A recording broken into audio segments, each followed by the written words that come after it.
How's it going, everybody? Nick from cryptonews.com here, and I'm super excited to show you this unboxing video of the Trezor Model One in the color black. All right, let's open this bad boy up and see where it goes.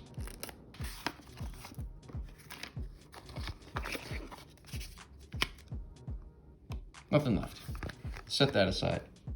After opening up the contents of the box, you are going to find a connector cord so you could set up your Trezor device.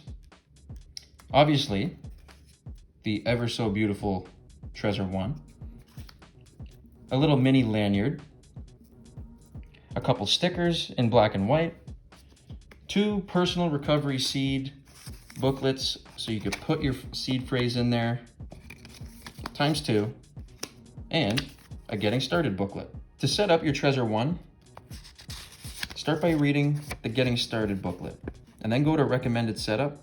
All the instructions are right there. It's super easy. Once you've completed setting up your Trezor device, this is the most important step. Write down your personal recovery seed in these booklets. Again, there are 2. You want to write down the name of your device. Just up here, honestly, I'd recommend writing down the password of your device to get in, just in case if you forget it. Make sure to never store your recovery seed phrase on your computer, on your phone, or anything that has internet connection. This is very, very risky business.